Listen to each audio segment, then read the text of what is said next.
Hey, my name's Elijah, and I'm going to be talking about finding the divine ratio in art and design. I'm a graphic design major, so I was naturally interested to find out how the golden ratio applies to art. And let's just say, I wasn't disappointed. You can find the golden ratio in many artists' works. One of the most well-known artists to use the golden ratio was Leonardo da Vinci. Leonardo da Vinci used the golden ratio a lot in his paintings, and by a lot, I mean you can find it in the golden ratio in the details of the pieces.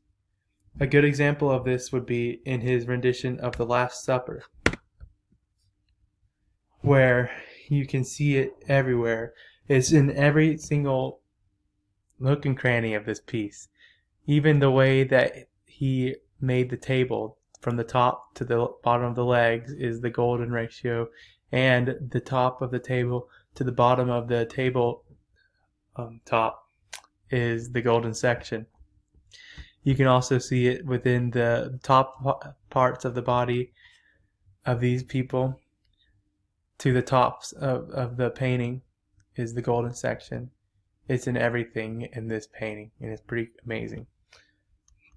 Another example of this would be in his Vitruvian Man, where Leonardo created this figure to help illustrate the proportions of the male body, and it is found all over it, especially in the arm and body sections. And you can see how it's perfectly symmetrical, and how the body can fit into a series of shapes. Mona Lisa has golden proportions as well. This might be one of the reasons why people think Mona Lisa is so intriguing to look at. You can't see the golden proportions at first, but when we overlay the spiral on top of it, you can clearly see how everything aligns perfectly, from the top of the head to the bottom to the top of the hand. You can tell that the proportions were all calculated with the golden ratio. After looking at all these examples, it is easy to see that Leonardo da Vinci is the perfect example of how artists can use the golden ratio as a tool for making their work pleasing to the eye. Here's a different example. These logos look familiar, right? You may think that some of the biggest brands in the world have relatively simple looking logos, but these logos aren't as simple as they seem. After doing research, I've discovered that most famous logos used today follow the golden proportions. They use circles that are based on the golden spiral. This makes these logos satisfying to the eye. The golden ratio can also be found in lots of poster designs. They put the middle of the spiral at what they want your attention to draw to first. This is, as seen here, it is really prominent in the poster for Us. As you can see, the spiral starts in the middle of the eye and slowly goes around, and it draws your attention secondly to the name of the movie, Us. The golden section goes from the top of the head to the nose, and from the nose straight to the name of the movie.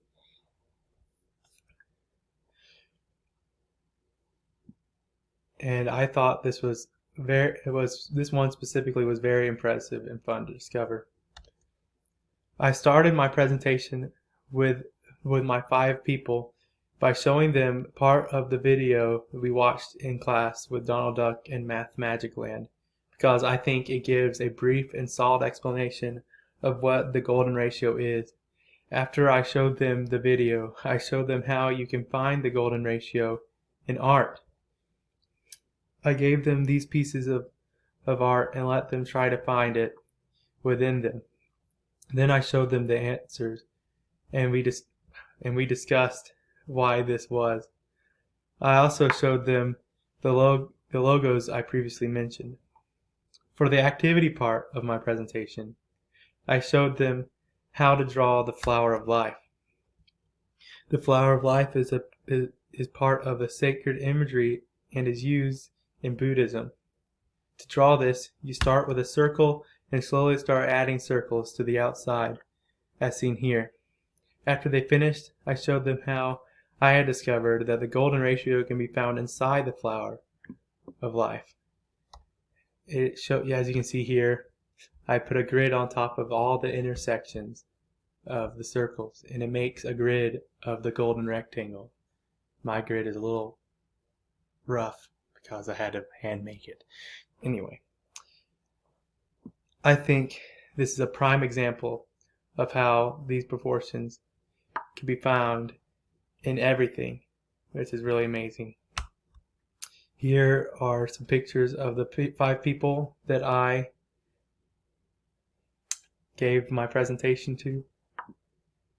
I enjoyed learning and teaching about this because I am a perfectionist when it comes to my art, and it's nice to know that there's math behind my madness. It's also comforting to know that I can relate with legendary artists because of the golden ratio, and I hope that the people I taught gained an appreciation for art and how there is a beauty and a method behind even the simplest of designs.